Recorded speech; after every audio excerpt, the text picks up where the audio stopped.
Businesses thrive by knowing customer insights because today's insights are tomorrow's facts. At iResearch, we live and breathe insights. And despite searching high and low, we were unable to find a customer insights podcast that answers one of the most important questions in business. Why do customers do what they do? So we launched one. Hi, I'm your host, Darshan Mehta. On this episode, I'm joined by Greg Segal. Greg is a writer, director, and producer based out of New York and Asia. He also has worked frequently as an independent producer, legal counsel to production companies, and he's also a practicing attorney. He's a writer, director, and an actor as well. Greg's next film is a remake of the award-winning Italian film Perfect Strangers, to be produced entirely in the Philippines. It is Greg's third production in the Philippines, and while his other films he's worked on as a director were partially in Tagalog, this is the first one entirely in Tagalog. So, and I believe you're in the Philippines currently. Is that correct, Greg? Yes, I'm in Manila right now. I have an apartment here in an area of Manila. Great to have you on the show. So look forward to talking to you. Yeah, I appreciate that. So you've had quite a storied career, from legal to producing to acting, directing.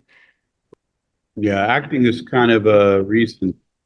I was going to ask you, what were the aha moments that led you to all these different paths?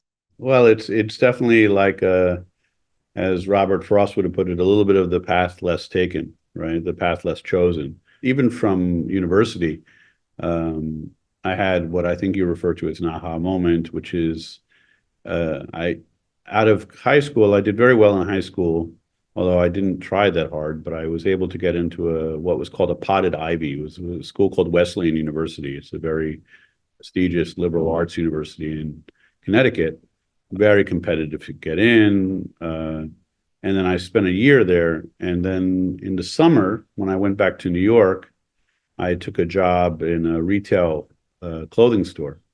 And I was sitting in the basement, tagging clothes to go on the shelves. The place was called the Bang Bang Boutique.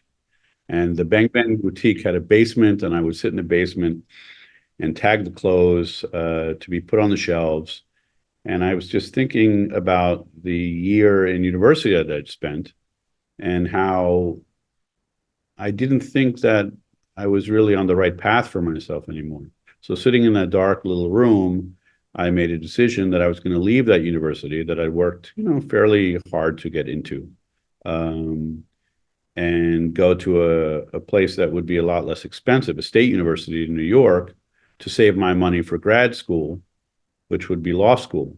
And so I did that very suddenly, and I hadn't applied to the state university, and I contacted them. And of course, I had, a good track record. They were interested in me attending, but they said, it's not possible. You have to take 6 months off. So actually, I didn't go back to school in September to my close friends. This is days before ready emails and whatnot. My friends were all quite surprised when I didn't turn back up at Wesleyan, because I was sitting at home in New York waiting for the second semester at the State University of New York at Albany to begin so I could go back to school. And there's some funny stories around me not coming back. I don't know if this is the time or the place for a quick aside. Sure, go ahead. Stories are great, so tell me the story.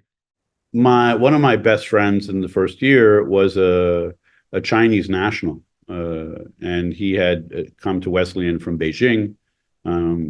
Very, very bright guy, very nice guy. Grew up riding a bicycle, everywhere he went because the family didn't have a car, but very intelligent. Anyway, he contacted me pretty soon after I didn't come back. And then I went to visit the campus in the fall while I was still off and waiting to attend school. And we were sitting down together, and I made up this whole story. I told him that I was 25 and I actually worked for the CIA, and that when Chinese nationals would come to the US, sometimes they would be assigned like a minder to make sure that they weren't spies. Bid it hook, line, and sinker, probably not surprisingly, given what we know about how the world works today. And it took some time to convince him that it was just a joke, that I wasn't just his minder and had been assigned to a new candidate for the second for the following year. So after that, I did go and I changed from studying all liberal arts, which was what I was doing at Wesleyan. I changed to a very vocational pursuit. I studied finance and accounting and got a degree, a Bachelor of Science in finance. I still graduated on time in Dean's List and all of this, and then I went directly to law school. Well, it's funny. It sounds like that might have been the beginning of your writing career, right? I wrote things even back to like my teenage years. Unfortunately, I can't find any of it. I don't know where it is, but um, the choice to go to law school had also been made in that dark room. Basically, the idea was like I wanted to do film from the time I was 14 or 15, and I realized by the time I was 18 or 19, perhaps mistakenly, that a career in liberal arts wouldn't serve that end, but it was a risk, and I didn't want to take the risk. I wanted to do something that made money so that I could work hard, make enough money by the time I was 30 or 40 to set aside that professional career and do something creative. So that became the goal, and that was the aha moment of the summer of 1989. What's interesting about that to me is I think in today's world, everyone's so busy that few people actually take the time to contemplate and think. And I think those are often the times that lead to these aha moments that we often talk about on this podcast. But I think, I mean, I've known you a little bit now, but I can tell you're a type that goes and does the deep thinking. And I'm curious, how well has that served you in other aha moments down the future where you've actually stopped, thought, and contemplated, and then you've actually changed a path or direction you wanted to go because of that contemplation? Well, I've done it a few times, and we talked about that a little bit offline. The thing about these changes of directions, and I call them pivots, you call them aha moments. You don't know what you've left behind. Every choice you make has the opportunity of the opportunity cost of the path you didn't take. So it's all you can measure is your sort of life's satisfaction in the path you chose to walk. So whether these choices were good or for bad, I mean, I can look at friends of mine who stayed in the legal profession, who are behind me in school, and all of them make millions of dollars a year. And most likely I'll never have their lifestyle. I live quite a good lifestyle, but I don't I don't have a house in Park City and another one in Europe and this and that. I'll never have that. And that's okay. I've made my choices. It gives you a little bit of an insight of what your life could have been like, but not really in a very exact way. So, in fact, you say that people don't have enough time to consider their lives. That may be, but I think people who are thoughtful are still thoughtful. In fact, I would say in some ways I'm probably too thoughtful. I ponder sometimes too much. One of the things I do, Darshan, is I pretty much every morning I'll walk for an hour as a way to start my day. And so if you go for an hour long, a 45-minute long, a 2-hour walk every morning, and you multitask, you can be listening to a podcast, sometimes you listen to music, but there's a lot of time to think when you walk, especially if there's no distractions. I usually walk pretty early, so there's not a lot of other people around. So that's kind of a good time to ponder your life's choices, decisions, and pathways. Yeah, and I stand corrected. I said people don't have the time, but it's true. I don't think it's that they don't have the time. It's a matter of taking the time, right? I mean, we all have busy lives. We can get wrapped up in things. But I think at the end of the day, as humans, we need to take this time to absorb and contemplate. And you can't always contemplate correctly, but the fact that you even go through that exercise, I think, can be very helpful and can lead to the aha moments that can maybe change the direction or path you're on, where you can actually make these conscious decisions based on absorbing other decisions and the environment, everything that's going on at the time. But I think you're right. It's not like people don't have the time. It's people should take more time to carve out the time to do the contemplation. Because I've often thought, more than half our problems would be solved if we just thought maybe a minute or two extra. Oh, probably. Yeah, that's probably true. I mean, it's always easier to connect the dots moving forward, but I think these periods of taking time to reflect, to think, also help maybe in the part of connecting dots moving forward, which is not always easy. So I'm curious then. So you shifted to a career of law, and you did that for a while, but you still had the goal at some point you were going to leave the law, or does that come later? So I started to go to law school, and then they had an MBA program and I could do it at the same time. And because I was in such a hurry to get through this, to start to have an income that I could set aside, maybe buy a home, and then move to do something creative like I wanted to, I finished law school and an MBA and a CPA in 3 years, all of it. And it's supposed to be like 4 years minimum. They actually almost kicked me out of law school because I wasn't attending the classes. I was just taking the exams, but my grades were very good. So they gave me another chance. And also, I was a moot court competitor. There was a negotiations moot court, and I won like I beat all the Ivy League guys. Like, and there was a big trophy in front of the school from me and my partner having competed in this thing. And I said, okay, well, you're gonna suspend me from school. Can you give me the key to the trophy case? I'll take that one with me too. And I got the hey, Mr. Wise Guy, and they sent me to the dean. And the dean actually was my tax law teacher. So he's like, I don't know what to do with you. Like, I don't want to suspend you. I know you're a good student, but you can't do this. We have a residency requirement in law school. You have to attend. And I said, I won't miss any more classes. So the next day I missed the class because I was so ill connected. I missed his class because I thought it was at 1 and it was actually at 12 one day a week and not at 1. And I was so disconnected from I was running in. I realized I was late. I was running in. He was coming down the stairs from the lecture hall and he just looked at me and said, why are you doing this to me? Like, give me a break here. I'm trying to cut you some. And then I straightened up, so to speak. The pathway from that summer of, Bang Bang Boutique was still like, I was still on that pathway at that point, which was finish school, get the MBA, become a tax lawyer, because tax lawyers, that was an adjustment to the path, but still in the same path, because tax lawyers work less hours than other lawyers in general. If you're a corporate lawyer, real estate lawyer, you're sitting at a printer, you're waiting for a deal to close. The tax lawyers just get sent everything. We look at the paper and then we go home and eat dinner, and everyone else is stuck at the office. So that's why MBA, CPA, to be a tax lawyer. And then the next goal was switch to banking. So once I was in law, I saw how much the investment bankers made. So again, an adjustment to the path, not an aha moment, but just like a corollary, which is, okay, move from law to banking because they're making twice what I make, and my pathway to get out will be that much sooner if I make double the amount of money. Little did I know. So when I'm sensing that, going back to that aha moment, was that you actually made a very strategic decision that was more of a lifestyle decision, but you knew to get to that lifestyle, you need to make a certain amount of money to be in a position to be engaged in that lifestyle. And now I think you've kind of engaged in that lifestyle that you want. And I'm still curious, what made you think that that's the lifestyle you wanted? Because you just said, getting the big house and in the middle of the city in Park City, that's not what drove you. It's actually being able to have more flexibility and be able to do things around the world. So, Well, I knew that like filmmaking would be a crapshoot, that a lot of people try to make it in entertainment and they can't make it.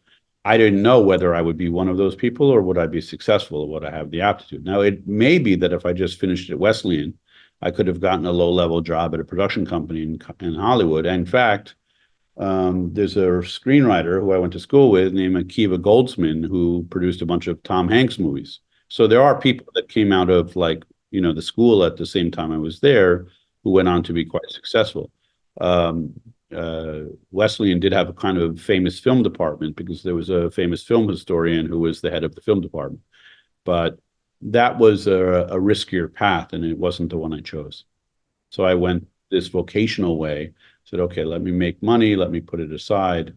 Of course, if you do a job you don't like and you have extra money, what you tend to do is blow the money because you want to be distracted from your life, which is what happened. I didn't save a lot of money during those years, even though my goal had been to make $300,000 a year by the time I was 30, and that would have been the year 2000.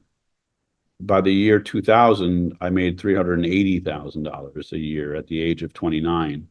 I made 380,000, which is probably like $1 million worth, nowadays. But I saved very little. I did not save a lot of money, and then within a year or two, I left that career path entirely. so you finished up being a tax attorney, and then did you go into film at that point, or what did you do then? So I worked at Barclays, the British bank, their investment banking arm. And I spent some time in London working for them and lived this luxury lifestyle at a 2,400 square foot loft in Chelsea with the elevator that opens right into the apartment, with the roof deck, and right, I mean, living pretty well. From that point, uh, my Barclays tenure ended. They didn't renew my contract. The group had hired me to do something, and they decided not to do that. So I got a job with the consulting firm Deloitte. And I had taken 6 months off in between, and I went to Australia and traveled around Australia, and I had plans to go to Peru, although Peru had a huge earthquake that year, and I didn't go.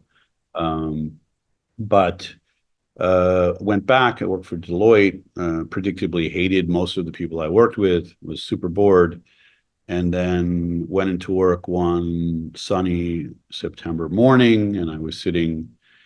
I had gone in early. Usually I got in at right about 9, but that morning I got in at 8 because I had a conference call about a leasing transaction. So there are these things called sale leasebacks, which are just tax dodges.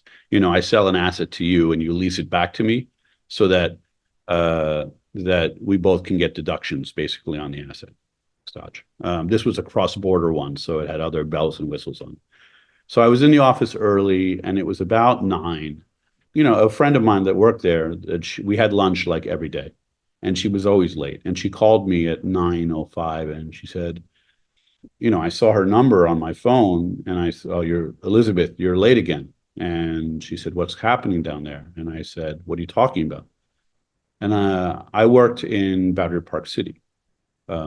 She said a plane just hit the World Trade Center, which was about 100, maybe maximum. I worked in the World Financial Center, which was connected by a walking bridge over the West Side Highway to the World Trade Center. And every morning I would come through the World Trade Center on the 1 or the 9 train, come up through the lobby of the World Trade Center and walk across that bridge to the World Financial Center. But I was in the World Financial Center an hour early that morning. So when the plane hit at about 57 and all that wreckage came down, that would have been my normal time to walk across the bridge.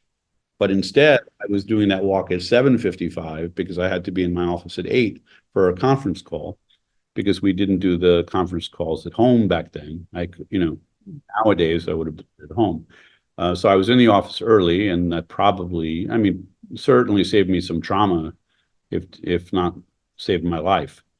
Yeah. I suspect later on, not at that time, but later on, that truly became an aha moment for you.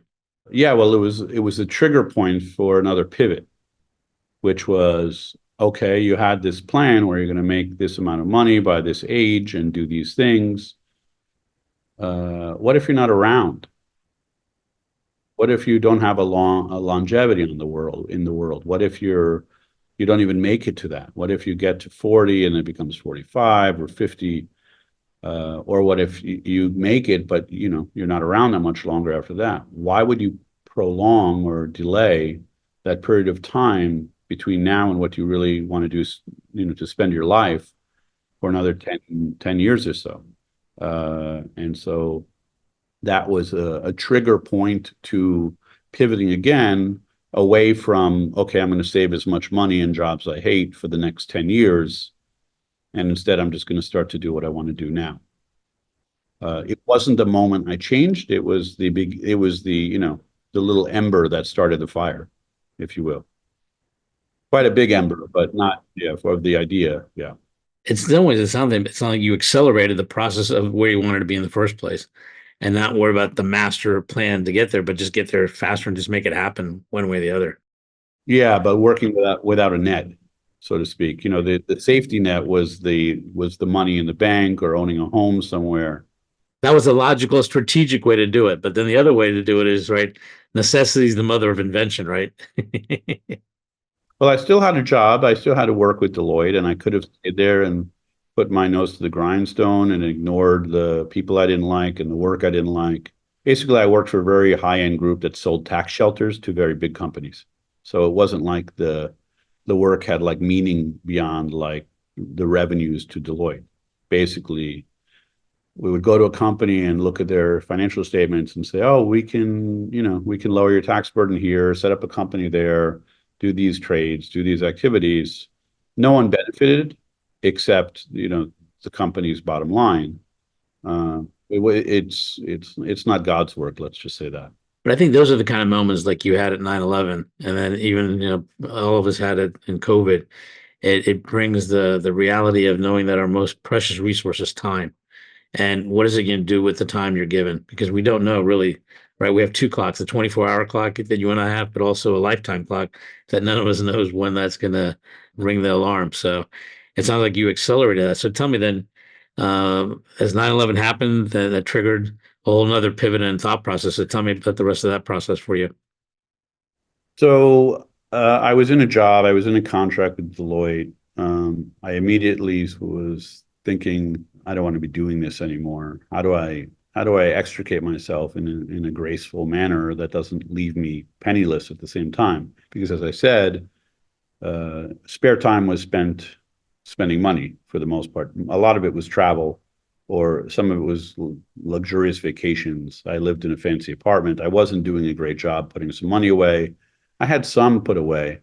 And then I took 6 months off after the Barclays job had ended, so it had depleted my savings even more.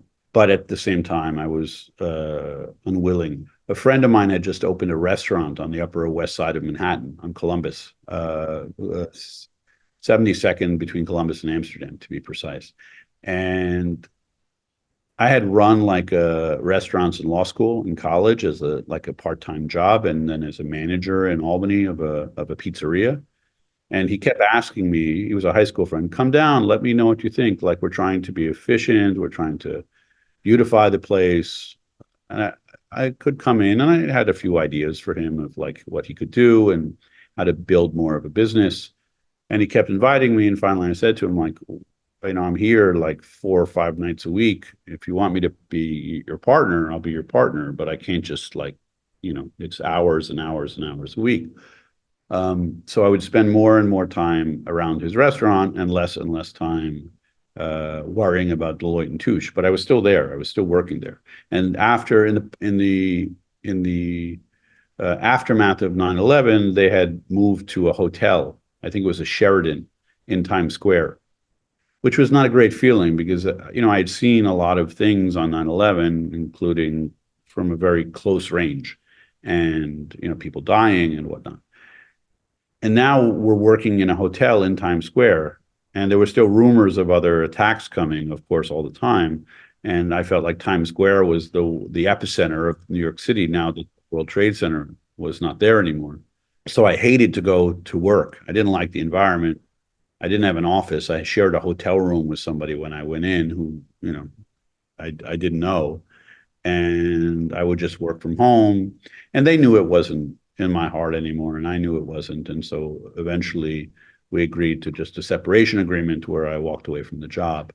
And I ended up working with my friend on that restaurant project, which was honestly a failed project. But the first thing I ever did in film is I had this venue. And I didn't know anyone in film. I didn't know anyone remotely related to anyone in film. But I had a venue. And I had this idea that I could create a small film festival for short films. And the reason it was short films is because I figured I'd meet people who are beginners like me, starting out like me. And so I started this little short film festival, which was originally called the Home Film Festival because the restaurant was called Home. It was like a comfort food restaurant. And then it evolved into the Picture Start Film Festival. But the Home Film Festival, the first festival was 3 films, like the only 3 I had. We showed them, people came, they ate, they watched the films. None of them were that good. Eventually, the film festival did make me meet a lot of people who I worked with on my climb to the very middle levels of film. I never climbed very high. And went on for 15 years and would have years when I had 500 entrants for 10 spots. It became kind of a little bit of a short film institution for New York. The other thing I did was to volunteer as a lawyer for documentary filmmakers because I knew documentary filmmakers never have any money. And so to have somebody involved who could look at the contract so I could learn by osmosis from being around it what was being done. And from those 2 things, the restaurant closed. We sold it to a Japanese place. The home film festival got a separate venues and moved to other venues and would move around from place to place, year to year. But within a year and a half, I produced a $3 million movie that won a bunch of film festivals, as the main producer of the film. And then I was sort of off to the races. But I was still doing legal work for certain clients on the other side as well. So and I've kept that duality since that time. And that goes, the restaurant involvement started maybe in 2002. And the film festival was either late 2002 or early 2003 until perhaps 2015 or something. It continued. I didn't sell it. I gave it away to somebody, but I think they kind of promptly ran it into the dirt. Um, I don't know if he has any event.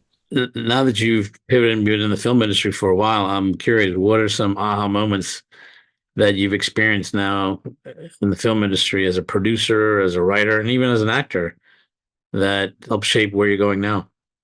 I think the aha moments that have shaped my life more recently don't have so much to do with the profession, because as you know, over the last 10, 15 years, I was a very early remote worker.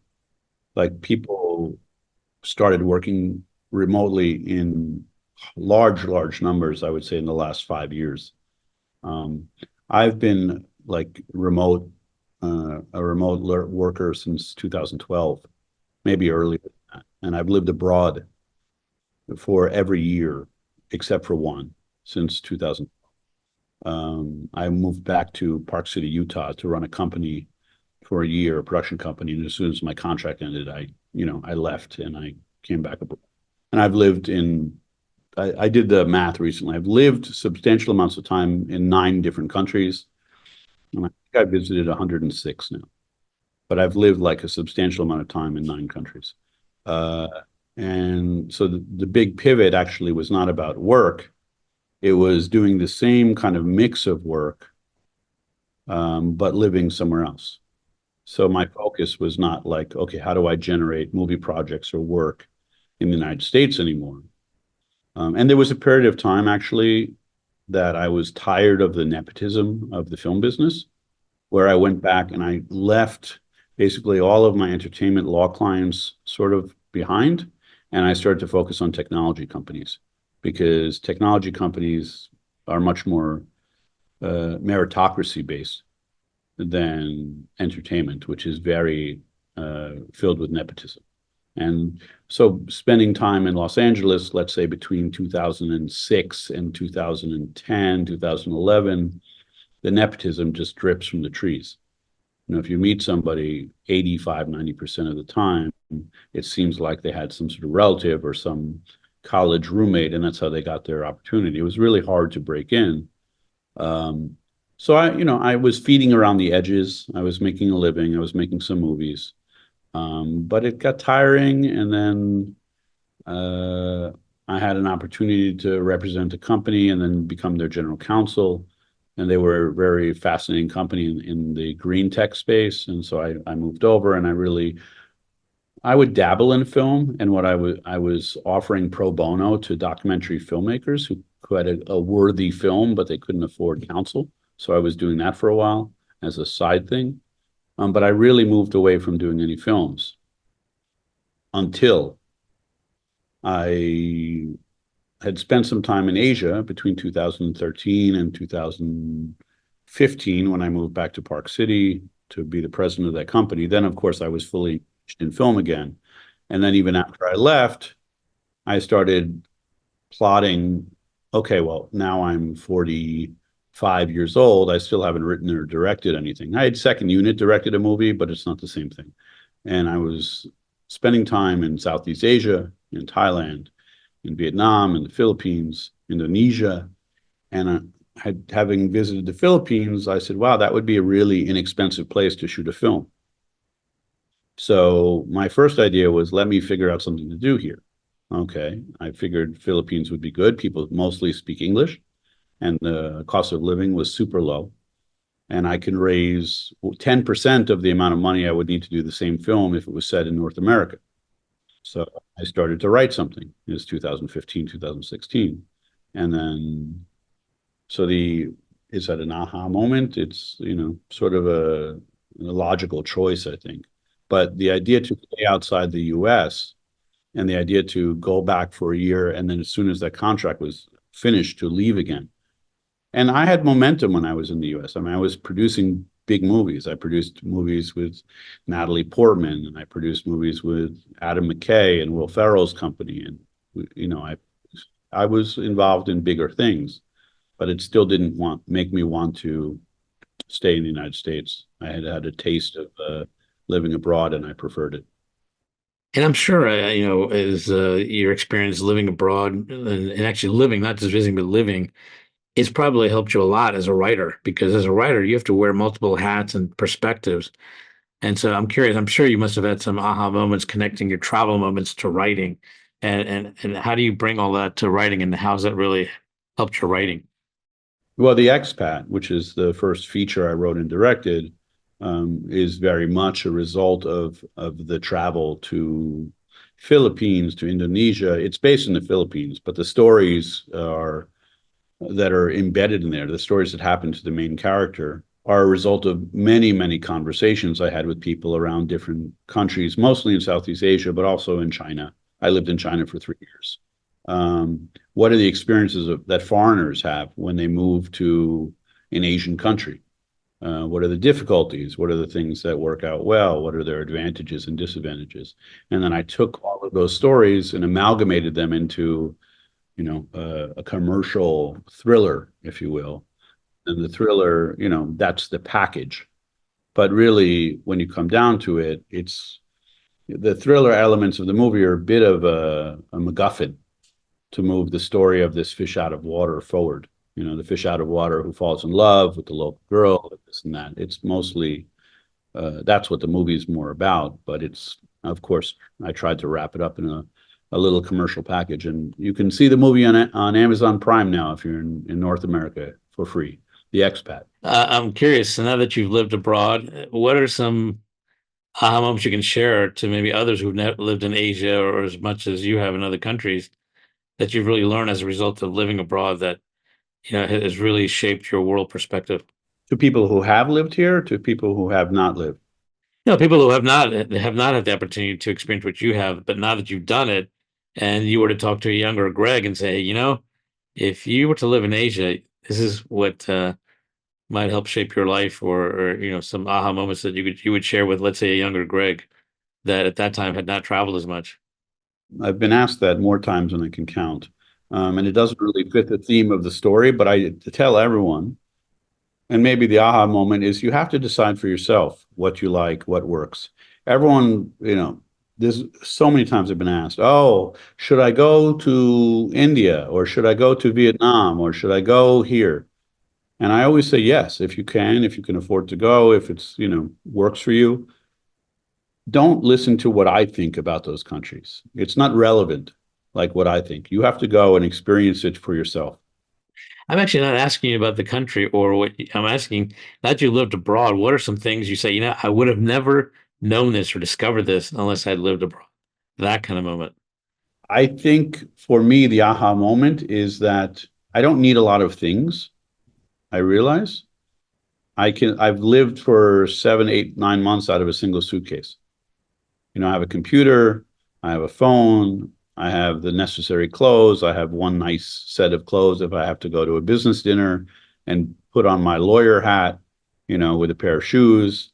But I have a scuba mask, because that's very important to me. I have some gym stuff because I like to take care of myself. That's it. I mean, you don't really need that much. I'm not a nester, I'm not like that. I'm a little bit more of a nester now than I was, let's say, 11 years ago or 12 years ago when this adventure began. More so because when you travel, and I've traveled, I go around the world. In fact, I'm leaving tonight to fly from Manila to Saudi Arabia and then to Los Angeles, then to Miami, and then to New York, and then to Istanbul, then to Bangkok, and then back to Manila. And so I'll be on the road for 5 weeks. And the part about it I don't like anymore is it really messes up your sleep because be jet lagged for most of 5 weeks, and that's not attractive. But other than that, for me, there was an economist who talked about conspicuous consumption, and I realized that my form of conspicuous consumption is experience. It's travel. It's trying something new. It's getting the vibe of a place. Even when we were working together recently, I had in my mind to visit Ahmedabad because I haven't been there, and that's a place I haven't been. So where do you want to go? I want to go everywhere I haven't already been, with some exceptions, of course. Yeah. No, I agree with you. I mean, I've learned that to me, life is really about two things, a summation of decisions and a summation of experiences. It's not a summation of things. Like separate things that can lead to experiences. For example, a motorcycle is both a thing and an experience. So I'm interested in motorcycles because you can have a beautiful experience if you have a motorcycle, but I don't need $100,000 motorcycle to have the same experience. And you don't need more than one or two bikes at the most. Yeah, I met a guy here, an actor here in the Philippines who has 16 bikes, and it just like, do you ever ride them? You have 16 motorcycles. So tell me, what's next for you? What's your next movie project? What are you envisioning? The Perfect Strangers project you mentioned, which is based upon an Italian movie, Perfetti Sconosciuti.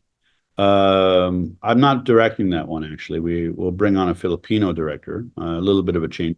And I have been producing these small little, they're vertical movies. So they're shot for the mobile platform. They're shot for a platform called Playlet, but I'm actually producing for a number of different platforms. So the TikTok crowd, they want to watch things that are shot not horizontal but vertical, and so there's a whole movie industry developing around shooting things for vertical. Yes, quite easy. They're like a minute and a half, 2 minutes, but they're high drama little movies, right? Actually, the movies I've been shooting are 3 hours long but cut into 100 pieces. Okay, okay. So the total thing, but it's cut into little slices. Okay. Yeah, and the ones I've been doing, there are different kinds, but the most dominant form of vertical movie, they are I would call them like melodramas, and each episode should end on like an emotional cliffhanger. The idea of which is to get people to click and to go to the next one. So But there each has to be episode is how long though? How long is each slice? maximum 3 minutes. Right. So Yeah. you have a lot of melodrama every 3 minutes. Yes, it's kind of I would compare it. We're around the same age. I would compare it to Days of Our Lives or General Hospital in the United States, where they had like multiple like moments in each episode, and that's how right before the commercial break. Well, that's kind of the same thing. That's the audience they're targeting, but it's an international audience. Interesting. So are these harder to write for or easier? The funny thing is, there's a very established existing industry of vertical short film in China. They call them Chinese online novels, and this is a mature industry. There's even a city, Xi'an, which is known as the place where you do these. The first two scripts I got were Chinese online novels translated via Chat GPT to English, and then we'd have to go in and then localize them for like the North American audience. So we'd go in and rewrite the Chat GPT translation of them. But yeah, the scripts are set up that at the end of each episode, you have some sort of emotional climax, which gets the user of the app to click to go to the next episode. So Xi'an is the city of the famous terracotta warriors, correct? It is, yeah, and they stretch noodles, little big, yeah, yeah, yeah. Quite a good city for food. Yeah, yeah, I've been there. It's nice. So my question to you is, if you could have lunch or dinner with anyone in the industry of filmmaking or even legal or accounting, whatever, because all your career paths, who would it be and why? I don't know. I've had a lot of dinners with a lot of somebodies in the movie industry, actually. I don't have an answer to that. I did have dinner with Mel Brooks once at a table for four at the Corner Bistro, in the Corner Bistro on, I think it's University Place in New York City. And he was super entertaining. I had a company with not with Max, but with Nick, his other son, uh, for a while. And so we all had dinner together. I remember a few things from the dinner other than him being very entertaining. There were two young women who came over to the table, and he had to be 89 or something, 88 at that point, quite old. Maybe not, maybe 85. And they came over, and two cute young women. They said, "We love you, Mel Brooks." And he just looked at them and said, "You have very, very good taste." And then he ordered ice cream, and I was still eating my burger, and I was eating slowly because I wanted to extend the dinner. And they gave him 2 scoops of ice cream, and he said, "Oh, it's too much." And he took his ice cream, half of it, and he scraped it onto my plate next to the burger. So I had a burger and a scoop of vanilla ice cream on my plate at the same time. I think that's a good enough answer for me. I loved his movies. I used to crack up at them all the time. They're a little quirky, but I don't know. They resonated with me for some reason. They might have been quirky, but they were very big audience pleasers. They were. They were great. Yeah. So, well, listen, it's been a pleasure talking to you, Greg. I appreciate it. I wish you all the best in your travels, and let's connect when you're in Bangkok. All right, sir. Thank you for your time. Thank you. Getting to AHA was brought to you by iResearch. To find out more about us, head to iResearch.com and make sure to search for Getting to AHA in Apple Podcasts, Spotify, and anywhere else podcasts are found.